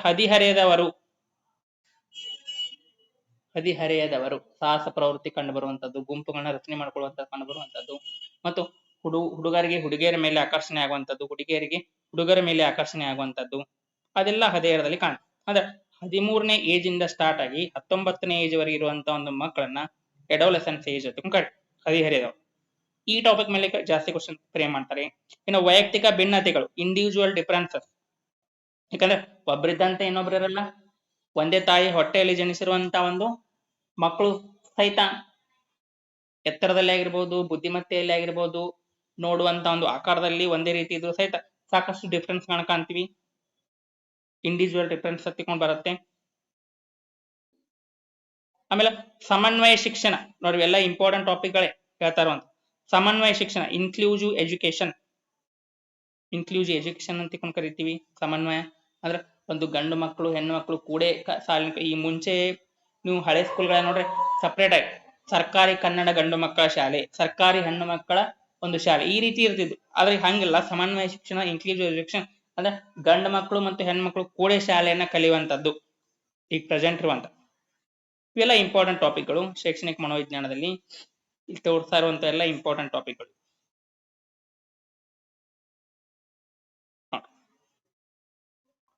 ಆಮೇಲೆ ನೆಕ್ಸ್ಟ್ ಇಷ್ಟು 4 ಟಾಪಿಕ್ ಆದ ನಂತರ ನೆಕ್ಸ್ಟ್ ವ್ಯಕ್ತಿತ್ವ ಮತ್ತು ಸಮೂಹಗತಿ ಶಾಸ್ತ್ರ, ಪರ್ಸನಾಲಿಟಿ ಮೇಲೆ ಜಾಸ್ತಿ ಕ್ವಶನ್ಸ್ ಕೇಳ್ತಾರೆ. ವ್ಯಕ್ತಿತ್ವ ಮೇಲೆ ಅಂತರ್ಮುಖಿ ಆಗಿರ್ಬೋದು, ಬಹಿರ್ಮುಖಿ ಆಗಿರ್ಬೋದು. ಆಮೇಲೆ ಕಾರ್ಲ್ ಯುಂಗನ ತತ್ವದ ಮೇಲೆ ಕೇಳ್ತಾರೆ, ಅಂತರ್ಮುಖಿ ಬಹಿರ್ಮುಖಿ ಹೇದಂತವನು. ರೋಷಕನ ಮಸಿ ಗುರಿತನ ಪರೀಕ್ಷೆಗಳ ಮೇಲೆ ಕೇಳ್ತಾರೆ. ವ್ಯಕ್ತಿತ್ವನ ಗುರುತಿಸುವಂತ ಪರೀಕ್ಷೆಗಳು ಬರ್ತವೆ. ಆಮೇಲೆ ಮಾನಸಿಕ ಆರೋಗ್ಯ, ಆಮೇಲೆ ಸಮೂಹ ಗತಿಶಾಸ್ತ್ರ. ಸಮೂಹ ಗತಿಶಾಸ್ತ್ರ ಅಂದ್ರೆ ಗ್ರೂಪ್ ಡೈನಾಮಿಕ್ಸ್ ಅಂತ ಕರಿ, ಅಂದ್ರೆ ಸೋಶಿಯೋಮೆಟ್ರಿ ಅನ್ನುವಂತ ಒಂದು ಟಾಪಿಕ್ ಬರುತ್ತಿಲ್ಲ. ಅಂದ್ರೆ ಆ ಸೋಶಿಯೋಮೆಟ್ರಿ ಟಾಪಿಕ್ ಅಲ್ಲಿ ಇಡೀ ಕ್ಲಾಸ್ ಅಲ್ಲೇ ನಕ್ಷತ್ರ ಯಾರು, ಸ್ಟಾರ್ ಯಾರು, ತಿರಸ್ಕೃತ ಯಾರು, ಏಕಾಂಗಿ ಯಾರು, ಇವೆಲ್ಲ ಒಂದು ಚರ್ಚೆನ ಮಾಡ್ತಾರೆ. ಇನ್ನು ಮಾನಸಿಕ ಆರೋಗ್ಯ, ಮೆಂಟಲ್ ಹೆಲ್ತ್ ಬಗ್ಗೆ ಕಾಣ್ತೀವಿ. ಇಲ್ಲಿ ಪ್ರಮುಖವಾಗಿ ಒಂದು ಆಶಾಭಂಗ ಬರುತ್ತೆ, ತರ್ಕ ಸಮ್ಮತಗೊಳಿಸುವಿಕೆ ಬರುತ್ತೆ, ದಮನ ಬರುತ್ತೆ, ಇಂಪಾರ್ಟೆಂಟ್ ಟಾಪಿಕ್ಗಳು ಬರ್ತವೆ. ಆಮೇಲೆ ಬುದ್ಧಿಶಕ್ತಿ ಮತ್ತು ಅದರ ಪರೀಕ್ಷೆಗಳು. ಬುದ್ಧಿಶಕ್ತಿಯನ್ನ ಕಂಡುಹಿಡಿದಂತವ್ರು ಯಾರು, ಅಲ್ಲೇ ಆಕ್ಚುಲಿ ಒಂದು ಪ್ರಮುಖವಾಗಿ 3 ಸೂತ್ರಗಳನ್ನು ಒಂದು ಕ್ವಶನ್ ಗ್ಯಾರಂಟಿ ಕೇಳ್ತಾರೆ. IQ ಅನ್ನು ಕಂಡುಹಿಡಿಯೋದು, IQ = MA/CA × 100, ಇದು IQ ಕಂಡುಹಿಡಿಯುವಂತದ್ದು. ಆಮೇಲೆ CA ಕೇಳ್ತಿರ್ತಾರೆ, CA = ಕ್ರೊನಾಲಜಿಕಲ್ ಏಜ್ ಕಂಡುಹಿಡಿಯುವಂತ, IQ × MA/100. ಈ ಸೂತ್ರಗಳನ್ನೆಲ್ಲ ನೆನಪಿಟ್ಕೋಬೇಕು. ಈ ಸೂತ್ರಗಳ ಆಧಾರದ ಮೇಲೆ ಕ್ವಶನ್ಸ್ಗಳನ್ನ ಪ್ಲೇ ಮಾಡ್ತಿರ್ತಾರೆ. ಆಮೇಲೆ ಬೆಳವಣಿಗೆ ಮತ್ತು ವಿಕಾಸ, ಇಂಪಾರ್ಟೆಂಟ್ ಟಾಪಿಕ್ ಇದು. ಬೆಳವಣಿಗೆ ಒಂದು ಹಂತದವರೆಗೂ ನಡೆದು ಮಧ್ಯದಲ್ಲೇ ನಿಲ್ಲುವಂತ, ಅಂದ್ರೆ 18, 19, 20 ಏಜ್ ಆದ ನಂತರ ಒಂದು ನಿಲ್ಲುವಂತ. ಆದ್ರೆ ವಿಕಾಸ ಅನ್ನುವಂಥದ್ದು ನಾವು ಹುಟ್ಟಿನಿಂದ ಜೀವನ ಪರ್ಯಂತ ಒಂದು ನಡೆದು ಹೋಗುವಂತ ಒಂದು, ಅದನ್ನ ವಿಕಾಸ ಅಂತ ಕರೀತೀವಿ. ಮತ್ತು ವಿಕಾಸ ಬೆಳವಣಿಗೆಯನ್ನು ಒಳಗೊಂಡಿರುವಂತ. ಇವೆಲ್ಲ ಇಂಪಾರ್ಟೆಂಟ್ ಟಾಪಿಕ್ಗಳು, ಇದ್ರ ಮೇಲೆ ಕ್ವಶನ್ಸ್ ಕೇಳ್ತಾರೆ ನೋಡಿ. ಸಾಮಾಜಿಕ ರಚನೆಯಲ್ಲಿ ಲಿಂಗ, ಇತ್ತೀಚೆಗೆ ಒಂದು ಮಹಿಳೆಯರು ಮತ್ತು ಪುರುಷರ ಮಧ್ಯೆ, ಹುಡುಗ ಹುಡುಗಿಯರ ಮಧ್ಯೆ ಲಿಂಗ ಅಸಮಾನತೆಯನ್ನ ಕಾಣ್ತೀವಿ. ಆಮೇಲೆ ಬೋಧನಾಶಾಸ್ತ್ರ ಕೇಳ್ತಾರೆ. ಕಲಿಕೆ ಮತ್ತು ಅದರ ಸಿದ್ಧಾಂತಗಳು, ಪಾವ್ಲೋವ್ ಬರುತ್ತೆ, ತಾರ್ಂಡಾಯ್ಕ್, ಸ್ಕಿನ್ನರು. ಆಮೇಲೆ ಕೋಲಾರ್ ಅವರ ಒಳನೋಟ ಕಲಿಕಾ ಸಿದ್ಧಾಂತ ಬರುತ್ತೆ, ಪ್ರಯತ್ನ ಪ್ರಮಾದ ಸಿದ್ಧಾಂತ ಬರುತ್ತೆ, ಕ್ರಮಾನುಗತ ಬೋಧನಾ ಪದ್ಧತಿ ಬರುತ್ತೆ. ಇವೆಲ್ಲ ಇಂಪಾರ್ಟೆಂಟ್. ಕಲಿಕೆ ಮೇಲೆ ಪ್ರಭಾವ ಬೀರುವಂತ ಅಂಶಗಳು ಯಾವ ಬರ್ತವೆ, ಆಸಕ್ತಿ ಆಗಿರ್ಬೋದು, ಅವಧಾನ ಆಗಿರ್ಬೋದು, ಎಲ್ಲ ಇಂಪಾರ್ಟೆಂಟ್ ಟಾಪಿಕ್. ಇಂಪಾರ್ಟೆಂಟ್ ಟಾಪಿಕ್ ಮೇಲೆ ಅವರು ಕೊಟ್ಟಿರುವಂತ ಸಿಲೆಬಸ್ ನೋಡ್ಲೆ, ಒಂದು 2024 ಅಲ್ಲಿ ಅವರು ಸಿಲೆಬಸ್ ಕೊಟ್ಟಿರುವಂತದ್ದು CHSL ಅವರು childhood, adolescence, learning, individual differences, inclusive education, children with special needs, ವಿಶೇಷ ಕಾಳಜಿನ ಕೊಡುವಂತ, personality, mental health, intelligence, growth and development, gender as A social construct, pedagogy, factors of learning, ಇವೆಲ್ಲ important ಟಾಪಿಕ್ಗಳ ಮೇಲೆ questions ಗಳನ್ನ complete ಆಗಿ ಅವ್ರು ಕೇಳುವಂತ. ಇನ್ನು ಸಮಾಜ ವಿಜ್ಞಾನಕ್ಕೆ ಬಂದಾಗ ನಾವು ಸಮಾಜ ವಿಜ್ಞಾನ ಬೋಧನಾ ವಿಧಾನ, ಕಂಟೆಂಟ್ ಅನ್ಕ ನೀವು ಅವ್ರು ಕೊಟ್ಟಿರುವಂತ ಒಂದು ಕಂಟೆಂಟ್ ಮತ್ತು ಲಾಸ್ಟ್ ಇಯರ್ ಎಕ್ಸಾಮ್ ಅಲ್ಲಿ ಕೇಳಿರುವಂತ ಒಂದು ಕ್ವಶನ್ಸ್ ಗಳಾದ್ಮೇಲೆ ಅವ್ರ ಎಕ್ಸಾಮ್ ಅಲ್ಲಿ ಕೇಳುವಂತದ್ದು 6th ಇಂದ ಒಂದು 12th ಸ್ಟ್ಯಾಂಡರ್ಡ್, 6ರಿಂದ 12ನೇ ತರಗತಿವರೆಗೆ DSCRT ಟೆಕ್ಸ್ಟ್ ಬುಕ್ ಅನ್ನ ಕಂಪ್ಲೀಟ್ ಆಗಿ ಚೆನ್ನಾಗಿ ಓದ್ಕೋಬೇಕು. ನಿಮಗೇನಾದ್ರೂ ಟೈಮ್ ಇತ್ತು ಹತ್ರ ನೀವು NCERT ನೋಡಿ NCERT ನಿಮಗೆ ಆಗಲೇ ನಿಮ್ಗೆ PDF ಸಹಿತ ಅವೈಲೇಬಲ್ ಇರುವಂಥದ್ದು, ಕನ್ನಡ ಟ್ರಾನ್ಸ್ಲೇಷನ್ ಮಾಡುವಂಥದ್ದು. DSRT ಟೆಕ್ಸ್ಟ್ ಬುಕ್ ಅನ್ನು ಕಂಪ್ಲೀಟ್ ಆಗಿ ಓದ್ಕೋಬೇಕು. ಇವೆಲ್ಲ ಓದೋದ್ ಮೂಲಕ ನೀವು ಆಥರ್ ಬುಕ್ಸ್ ಓದ್ಬೋದು, ಅಥವಾ NCERT ಕಂಪ್ಲೀಟ್ ಡೀಟೇಲ್ ಮಾಹಿತಿ ಇರುವಂತ NCERT ಟೆಕ್ಸ್ಟ್ ಬುಕ್ ಗಳನ್ನ ನೀವೇನ್ ಮಾಡ್ಬೇಕಾಗುತ್ತೆ ಅಂದ್ರೆ ಒಂದು ಕಂಪ್ಲೀಟ್ ಆಗಿ ಓದ್ಬೇಕಾಗತ್ತೆ. ಟೆಕ್ಸ್ಟ್ ಬುಕ್ ಗಳನ್ನ ಓದ್. ಇದು ಎಕ್ಸಾಮ್ ಅಲ್ಲಿ ಬರುವಂತದ್ದು 45 ಅಂಕಗಳಿಗೆ. ಯಾವುದು ನೀವು 6th ಇಂದ 2nd ಇಯರ್ ಏನು ಓದ್ತಿರಲ್ಲ, ಇದ್ರ ಆಧಾರದ ಮೇಲೆ ಇತಿಹಾಸ, ಪೌರ್ಣಿತಿ, ಭೂಗೋಳ, ಅರ್ಥಶಾಸ್ತ್ರ, ಆಮೇಲೆ ಸಮಾಜಶಾಸ್ತ್ರ, ವ್ಯವಹಾರ ಅಧ್ಯಯನ, ಇವೆಲ್ಲಾ ಟಾಪಿಕ್ ಒಳಗೊಂಡಂತೆ 45 ಅಂಕಗಳು ಬರುತ್ತೆ. ಆಮೇಲೆ ಇಲ್ಲಿ 15 ಮಾರ್ಕ್ಸ್ ಏನ್ ಬರುತ್ತೆ ಅಂತ ಕೇಳಬಹುದು ನೀವು. 15 ಮಾರ್ಕ್ಸ್ ಬರುವಂತದ್ದು ಬೋಧನಾ ವಿಧಾನ, ಸಮಾಜ ವಿಜ್ಞಾನ, ಪೆಡಗಾಜಿ, ಬೋಧನಾ ಶಾಸ್ತ್ರ, ಸಮಾಜ ವಿಜ್ಞಾನ, ಬೋಧನಾ ಶಾಸ್ತ್ರ. ಇಲ್ಲಿ 15 ಅಂಕಗಳನ್ನ ತೆಗೆದುಕೊಳ್ಳುವಂತದ್ದು ಬೇರೆ ಬರಲ್ಲ, ಆದ್ರೆ ಇಲ್ಲಿ 45 ಅಂಕಗಳನ್ನ ನೀವು ತೆಗಿಬೇಕಾಗಿತ್ತು ಕಂಪ್ಲೀಟ್ ಆಗಿ 6th ಇಂದ 2nd ಇಯರ್ ಬುಕ್ಸ್ ಗಳನ್ನ ಚಂದಂಗೆ ಓದ್ಬೇಕು. ನೀವು ಹಳೆ ಕ್ವಶನ್ ಪೇಪರ್ಸ್ ಗಳನ್ನೆಲ್ಲ ನೋಡೇ ಗೊತ್ತಾಗ ಯಾವ ರೀತಿ ಓದ್ಬೇಕು ಅನ್ನುವಂಥದ್ದೆಲ್ಲ ನಿಮ್ಗ ಒಂದು ಐಡಿಯಾ ಬರುತ್ತೆ. ಅಲ್ಲಿ ಕೊಡ್ತಾರೋ ಕ್ವಶನ್ಸ್ ಗಳನ್ನ ನೋಡ್ಲಿಕ್ಕೆ ಗೊತ್ತಾಗತ್ತೆ. ಇಲ್ಲಿ ಇತಿಹಾಸ ಬೋಧನಾ ಶಾಸ್ತ್ರ ತಂದಾಗ ಎಕ್ಸಾಮ್ ಅಲ್ಲಿ ಕೇಳಿರುವ ಪ್ರಶ್ನೆಗಳ ಆಧಾರದ ಮೇಲೆ ಇತಿಹಾಸದ ಒಂದು ಅರ್ಥ, ಇತಿಹಾಸ ಅರ್ಥ ಮತ್ತು ಸ್ವರೂಪ ಮಹತ್ವದ ಮೇಲೆ ಕೇಳ್ತಾರೆ. ಪೌರ್ಣಿತಿಯ ಅರ್ಥ ಸ್ವರೂಪ, ಇತಿಹಾಸ ಮತ್ತು ಇತರ ವಿಷಯಗಳೊಂದಿಗೆ ಯಾವ ರೀತಿ ಒಂದು ಸಹ ಸಂಬಂಧವನ್ನು ಹೊಂದೈತಿ, ಇತಿಹಾಸ ಅರ್ಥಶಾಸ್ತ್ರ, ಇತಿಹಾಸ ಪೌರ್ಣಿತಿ, ಆಮೇಲೆ ಇತಿಹಾಸ ಭೂಗೋಳಶಾಸ್ತ್ರ ಯಾವ ರೀತಿಯ ಒಂದು ಸಹ ಸಂಬಂಧ ಐತಿ, ಇತಿಹಾಸ ಮತ್ತು ವಿಜ್ಞಾನ ಬರುತ್ತೆ. ಆಮೇಲೆ ಬೋಧನಾ ವಿಧಾನಗಳು, ಪ್ರಮುಖವಾದಂತಹ ಬೋಧನಾ ವಿಧಾನಗಳು ಯಾವ್ಯಾವ ಬರುತ್ತೆ ಅನ್ನುವಂಥದ್ದು, ಪ್ರಮುಖವಾಗಿ ಯಾವೆಲ್ಲ ಒಂದು ಇಂಪಾರ್ಟೆಂಟ್ ಟಾಪಿಕ್ ಅಂದ್ರೆ ಪಾಠ ಯೋಜನೆ ಮೇಲೆ ಲೆಸನ್ ಪ್ಲಾನ್. ಮುಂಚೆಲ್ಲ ನಾವು ಹರ್ಬರ್ಟ್ ಸ್ಪೆನ್ಸರ್ ಅವ್ರದ್ದು ಒಂದು ಪಾಠವನ್ನ ಕ್ಲಾಸ್ ರೂಮ್ ಅಲ್ಲಿ ಬೋಧನೆ ಮಾಡಕ್ಕೆ ಹರ್ಬರ್ಟ್ ಸ್ಪೆನ್ಸರ್ ಅವರ ಪಂಚ ಸೋಪಾನ ಬರ್ತಿದ್ರಿ. ಈಗ ಅದಿಲ್ಲ, ಈಗ 5E ಮಾಡೆಲ್ ಬಂದಿರುವಂತದ್ದು. ಈಗ 5E ಮಾಡೆಲ್ ಅನ್ನ ಇಟ್ಕೊಂಡು ನಾವು ಪಾಠವನ್ನ ಮಾಡ್ಬೇಕು, ಮತ್ತು ಪಾಠ ಯೋಜನೆ ಲೆಸನ್ ಪ್ಲಾನ್ ಅನ್ನ ಬರಬೇಕು, ಆ ಪ್ಲಾನ್ ಪ್ರಕಾರ ಪಾಠವನ್ನ ಮಾಡಬೇಕು. ಇನ್ನು ಬೋಧನಾ ಸಾಮಗ್ರಿ ಮತ್ತು ಸಂಪನ್ಮೂಲಗಳು, ನಾವು ಸಮಾಜ ವಿಜ್ಞಾನ ಬೋಧನೆಯಲ್ಲಿ ಬಳಸುವಂತ ಕೆಲವೊಂದಿಷ್ಟು ಬೋಧನಾ ಸಂಪನ್ಮೂಲಗಳು ಮತ್ತು ಸಾಮಗ್ರಿಗಳು ಯಾವುವು, ಅದ್ರ ಮೇಲೆ ಕ್ವಶನ್ ಕೇಳ. ಇಲ್ಲಿ ಪ್ರಕ್ಷೇಪಣ ಪೂರ್ಣ ಬರುತ್ತೆ, ಅಪ್ರಕ್ಷೇಪಣ ಬರುತ್ತೆ. ನಕ್ಷೆಗಳಾಗಿರ್ಬೋದು, ಗ್ಲೋಬ್ ಆಗಿರ್ಬೋದು, ಮ್ಯಾಪ್ಗಳಾಗಿರ್ಬೋದು, ಬ್ಲ್ಯಾಕ್ ಬೋರ್ಡ್ ಆಗಿರ್ಬೋದು, ಆಮೇಲೆ ಸಮಾಜ ವಿಜ್ಞಾನ ಮ್ಯೂಸಿಯಂ, ಇತಿಹಾಸ ಮ್ಯೂಸಿಯಂ ಬರುತ್ತೆ. ಇವೆಲ್ಲ ಇಂಪಾರ್ಟೆಂಟ್. ಶ್ರವ್ಯ ಉಪಕರಣಗಳು ಬರ್ತಾವು, ದೃಕ್ ಮತ್ತು ಶ್ರವ್ಯ ಉಪಕರಣ ಬರ್ತಾವು, ಶ್ರವ್ಯ ಉಪಕರಣಗಳು ಅಷ್ಟೇ ಬರ್ತಾವು. ಆಮೇಲೆ ಸಮಾಜ ವಿಜ್ಞಾನದಲ್ಲಿ ಮೌಲ್ಯಮಾಪನ, ಫಾರ್ಮೇಟಿವ್ ಅಸೆಸ್ಮೆಂಟು, ಸಮೇಟಿವ್ ಅಸೆಸ್ಮೆಂಟು, ಆಮೇಲೆ ಸಾಧನಾ ಪರೀಕ್ಷೆ, ಪರಿಹಾರ ಬೋಧನೆ, ಡಯಾಗ್ನೋಸ್ಟಿಕ್ ಟೆಸ್ಟ್ ಅಂದ್ರೆ ನೈದಾನಿಕ ಪರೀಕ್ಷೆ, ಇವೆಲ್ಲದರ ಮೇಲೆ ಪ್ರಶ್ನೆಗಳನ್ನು ಕೇಳ್ತಾರೆ.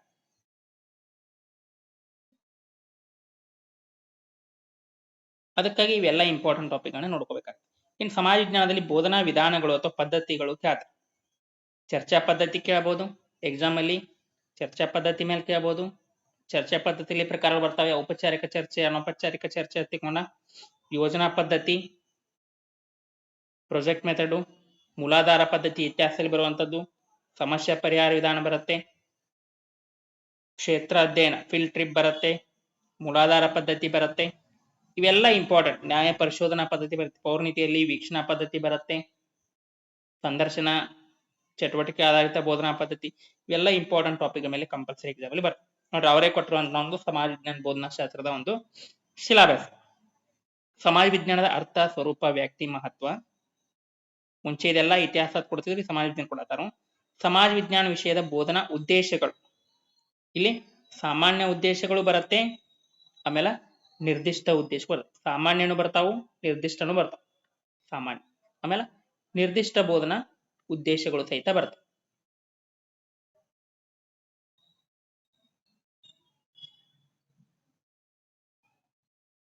ಜ್ಞಾನ, ತಿಳುವಳಿಕೆ, ಕೌಶಲ್ಯ,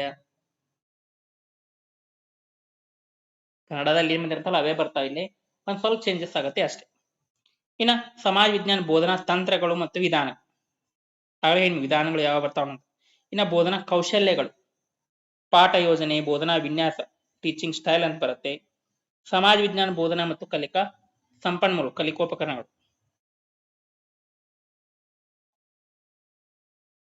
ಸಮಾಜ ವಿಜ್ಞಾನದಲ್ಲಿ ಸಹಪಾಠ ಚಟುವಟಿಕೆಗಳು, ಸಮಾಜ ವಿಜ್ಞಾನ ಶಿಕ್ಷಕರ ಗುಣ ಮತ್ತು ವೃತ್ತಿ ಸಾಮರ್ಥ್ಯಗಳು, ಸಮಾಜ ವಿಜ್ಞಾನದಲ್ಲಿ ಮೌಲ್ಯಮಾಪನ. ಇನ್ನು ಗಣಿತ ಮತ್ತು ವಿಜ್ಞಾನ ಬೋಧನಾ ಪದ್ಧತಿಗಳು ಯಾವ? ಇಲ್ಲಿವರೆಗೂ ನಾವು ಸಮಾಜ ವಿಜ್ಞಾನ ನೋಡಿದ್ವಿ. ಇನ್ನು ಪೇಪರ್ 1 ನಲ್ಲಿ ಮತ್ತು ಪೇಪರ್ 2 ಅಲ್ಲಿ ಸೈನ್ಸ್ ಏನ್ ಇರ್ತಾರಲ್ಲ ಸ್ಟೂಡೆಂಟ್ಸ್, ಅವ್ರಿಗೆ ಗಣಿತ ವಿಜ್ಞಾನ ಬೋಧನೆ ಮೇಲೆ 15 ಕ್ವಶನ್ಸ್ ಫ್ರೇಮ್ ಮಾಡ್ತಾರೆ. ಕಂಪ್ಲೀಟ್ ಆಗಿ ಒಂದು ಎಷ್ಟು ಕ್ವಶನ್ ಇರುತ್ತೆ ಅಂತಂದ್ರೆ ಇಲ್ಲಿ 60 ಕ್ವಶನ್ ಇರುತ್ತೆ. ಆರ್ಟ್ಸ್ ಅವ್ರಿಗೆ 60 ಕ್ವಶನ್ ಇರುತ್ತೆ, ಸೈನ್ಸ್ ಅವ್ರಿಗೆ 60 ಕ್ವಶನ್ ಇರುತ್ತೆ. ಕಂಟೆಂಟ್ ಮೇಲೆ ಕಂಟೆಂಟ್ ನೀವು ಪೇಪರ್ 1 ಇರಲಿ ಅಥವಾ ಪೇಪರ್ 2 ಇರಲಿ, ಕಂಟೆಂಟ್ ಮೇಲೆ 45, ಬೋಧನಾ ಶಾಸ್ತ್ರದ ಮೇಲೆ 15, ಟೋಟಲ್ 60 ಮಾರ್ಕ್ಸ್. ನಿಮಗೆ ಕಂಟೆಂಟ್ ಅಲ್ಲಿ ಅವರು 45 ಕ್ವಶನ್ಸ್ ಅಲ್ಲಿ ನಿಮಗೆ ಮ್ಯಾಥ್ಸ್ ಕೇಳ್ತಾರೆ, ಮ್ಯಾಥ್ಸ್ ಇರ್ತಾವ ಕ್ವಶನ್, ಆಮೇಲೆ ಸೈನ್ಸ್ ಇರ್ತಾವ. ಸೈನ್ಸ್ ಅಲ್ಲಿ ಕೆಮಿಸ್ಟ್ರಿ ಕೇಳ್ತಾರೆ, ಫಿಸಿಕ್ಸ್ ಕೇಳ್ತಾರೆ, ಬಯಾಲಜಿ ಕೇಳ್ತಾರೆ,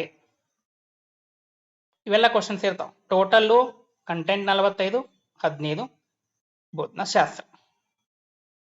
ಆ ಬೋಧನಾ ಶಾಸ್ತ್ರದಲ್ಲಿ ಅವ್ರು ಕೇಳುವಂತ ಒಂದು ಪ್ರಮುಖವಾದಂತ ಒಂದು ಟಾಪಿಕ್ಗಳು, ಅವ್ರು ಕೊಟ್ಟಿರುವಂತ ಟಾಪಿಕ್ಗಳು ಯಾವುವು ಅನ್ನುವಂಥದ್ದು ನೋಡೋಣ. ಏನೇನು ಇಂಪಾರ್ಟೆಂಟ್ ಬೋಧನಾ ವಿಧಾನದಲ್ಲಿ ನಾವು ನೋಡ್ಕೋಬೇಕು ನೋಡಿ. ಗಣಿತ ಅರ್ಥ ಮತ್ತು ಸ್ವರೂಪ ನೋಡ್ಕೋಬೇಕು. ಗಣಿತದ ವ್ಯಾಖ್ಯೆಗಳನ್ನ ಕೇಳ್ತಾರೆ, ಯಾರು ಏನೇನು ಹೇರು ಗಣಿತದ ಬಗ್ಗೆ ತಿಳ್ಕೊಂಡ. ಪ್ರಮುಖವಾದಂತ ಒಂದು ಬೋಧನಾ ವಿಧಾನಗಳು, ಅನುಗಮನ ಪದ್ಧತಿ, ಅದು ನಿರ್ಗಮನ ಅಲ್ಲ, ನಿಗಮನ ಪದ್ಧತಿ, ಡೇವಿಡ್ ಬೇಕನ್ ಅನುಗಮನ ಪದ್ಧತಿಯ ಜನಕ, ಆದ ನಿಗಮನ ಪದ್ಧತಿ ಅರಿಸ್ಟಾಟಲು. ವಿಶ್ಲೇಷಣೆ ಮತ್ತು ಸಂಶ್ಲೇಷಣೆ, ಇದು ಬೋಧನಾ ವಿಧಾನ. ಸಿಂಥೆಟಿಕ್ ಅಂಡ್ ಅನಾಲಿಸಿಸ್ ಮೆಥಡ್, ಬುದ್ಧಿಮಂತನ ಪರೀಕ್ಷೆ, ಉಜ್ಜಯಿನಿ ಪದ್ಧತಿ ಡ್ರಿಲ್ ಮೆಥಡ್, ಬುದ್ಧಿಮಂತನ ಬ್ರೈನ್ ಸ್ಟಾರ್ಮಿಂಗ್. ಇನ್ನು ಚಟುವಟಿಕೆ ಆಧಾರಿತ ಬೋಧನಾ ಪದ್ಧತಿ, ಪ್ರಾತ್ಯಕ್ಷಿಕ ಬೋಧನೆ ಡೆಮಾನ್ಸ್ಟ್ರೇಷನ್ ಮೆಥಡ್, ಕ್ಷೇತ್ರ ಭೇಟಿ ಫೀಲ್ಡ್ ಟ್ರಿಪ್, ಕ್ರಮಾನುಗತ ಬೋಧನಾ ವಿಧಾನ ಸ್ಕಿನ್ನರ್ ಅವ್ರದ್ದು. ಇನ್ನು ಗಣಿತ ಮತ್ತು ವಿಜ್ಞಾನದಲ್ಲಿ ಮೌಲ್ಯಮಾಪನ. ಇವೆಲ್ಲ ಇಂಪಾರ್ಟೆಂಟ್ ಟಾಪಿಕ್. ಪೇಪರ್ 1 ನಲ್ಲಿ ಬರೆಯುವಂಥವ್ರು ಇವೇ ಇರ್ತವೆ, ಒಂದು ಪ್ರಮುಖವಾದಂಥ ಒಂದು ಬೋಧನಾ ವಿಧಾನಗಳು. ಇನ್ನು ಸೆಕೆಂಡ್ ಪೇಪರ್ ಏನು ಗಣಿತ ವಿಜ್ಞಾನ ಬರ್ತಿರ್ತಾರಲ್ಲ 6ರಿಂದ 8ನೇ ತರಗತಿ, ಅವ್ರಿಗೂ ಸಹಿತ ಇವೇ ಬೋಧನಾ ಪದ್ಧತಿಗಳು ಇರ್ತವೆ. ಇವುಗಳನ್ನ ಏನ್ ಮಾಡಬೇಕು, ಚೆನ್ನಾಗಿ ಓದ್ಕೋಬೇಕು, ನೋಟ್ಸ್ ಮಾಡ್ಕೊಂಡ. ನೋಡಿ, ಅವರು ಸಿಲೆಬಸ್ ಅಲ್ಲಿ ಕೊಟ್ಟಿರುವಂತ EVS ಕೊಟ್ಟ ಪೇಪರ್ 1 EVS ಮತ್ತು ಪೇಪರ್ 2 ಸೈನ್ಸ್ ಅವ್ರಿಗೆ ಇರುವಂತ ಸಿಲೆಬಸ್. ನೇಚರ್ ಆಫ್ ಸೈನ್ಸ್ ಕೊಡ್ತಾರೆ, ಸೈನ್ಸ್ ಅಂಡ್ ಸೊಸೈಟಿ, ಏಮ್ಸ್ ಉದ್ದೇಶಗಳು, learning of physical science, learning objectives of physical science, exploring learner, school curriculum is physical science, pedagogical shift in physical science, approaches and strategies for learning society, community resource of laboratory, print and ICT resources, tools and techniques of assessment, planning of teaching, lifelong learning in science, professional development, teacher as a researcher. ಇವೆಲ್ಲ ಒಂದು ಗಣಿತ ವಿಜ್ಞಾನ ಶಿಕ್ಷಕರಿಗಿರುವಂತ ಬೋಧನಾ ಪದ್ಧತಿ. ನೋಡಿ, ಇಷ್ಟು ಒಂದು ಅವರೇ ಕೊಟ್ಟಿರುವಂತ ಒಂದು ಸಿಲೆಬಸ್, ಏನೇನ ಓದ್ಕೋಬೇಕು, ಏನೇನ ಓದ್ಕೋಬಾರ್ದು ಅನ್ನುವಂಥದ್ದು.